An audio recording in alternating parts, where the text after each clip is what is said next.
And sometimes I like to go back into religious stuff and take that and go, you know what? This would make great sci-fi.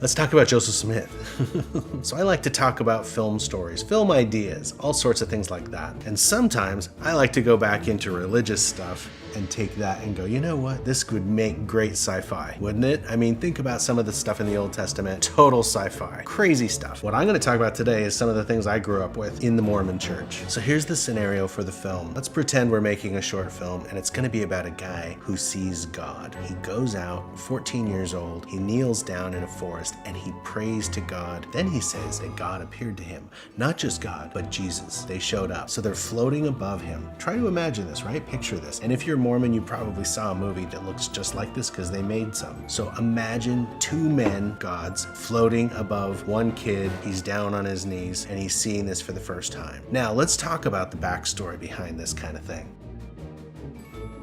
My point is, if you were able to see God, you wouldn't forget, right? Hey, this is God. Remember, I came over the other day. You don't remember? Beard, white outfit. I was floating. You wouldn't forget that you saw God and Jesus. You wouldn't forget that experience. Number two is, what would you act like after you saw God? Now think about it. Do you know anyone who's seen God? Have you seen God? I mean, think about this. Do you know anybody who really has seen God? I know of somebody who said that they've heard God's voice, like I'm talking to you, actually heard his voice. But I've never heard of anyone saying that they actually saw God, that God hovered in front of them with all of that light. Like he said it was like the noonday sun, right? So let's start over because we have to get this story straight so we can do the storyboards and we can work out the film here, because it's going to be a hell of a film. You got a kid, he sees God in all his glory. He then goes back, eventually getting the golden plates after years of waiting and seeing an angel every year. He's being prepared. He's seeing heavenly beings all this time. Now he's given the plates to translate. He's also given directions to use a Urim and Thummim, glasses. He decides, you know what? I'm gonna do this my way. Really?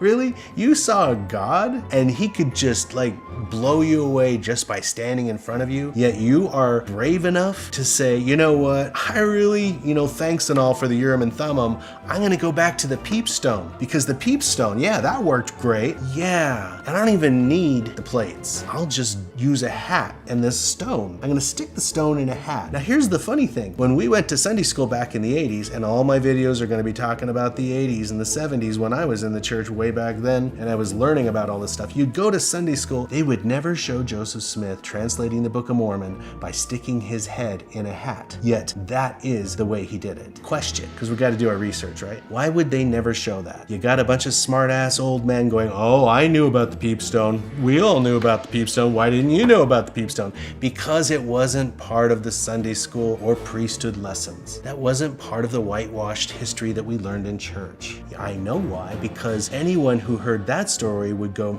not for me. As a missionary, we never taught that to people. We would teach them 6 lessons. I'll tell you what, not one of those lessons talked about a PEEP stone. Not one of those lessons talked about half of the things that the church really did, because of course those would sound crazy and people wouldn't join the church. And I think that's why they never really taught it in Sunday school, because someone would join the church and 3 weeks later there would be that lesson on the PEEP stone and how Joseph Smith used it to translate the scriptures. Huh, really? I didn't know about this. This is kind of weird. And I think when we first joined the church, they also didn't let people go in the temple unless you had been part of the church for 2 years, like a waiting period. It's like kind of saying, you know what, if you want to go in the temple, you're going to have to wait a while. You're going to have to earn this. You're going to have to get in with the group, because church is all about the group. It's all about the tribe. The reason people go to church and stay with it and feel what they think is the Holy Ghost is because they feel the love of community and tribe. That's it. it. Not because of the Bible, not because of anything else, but because of the love of the people that are around them. So as missionaries, we never taught those lessons about how Joseph Smith actually did translate the Book of Mormon. We just taught people to read the Book of Mormon and pray about it. And then you hope that they had a nice warm feeling right here. So what do you think? How's our film? You got a guy who connives people with a PEEP stone. He sees God, and that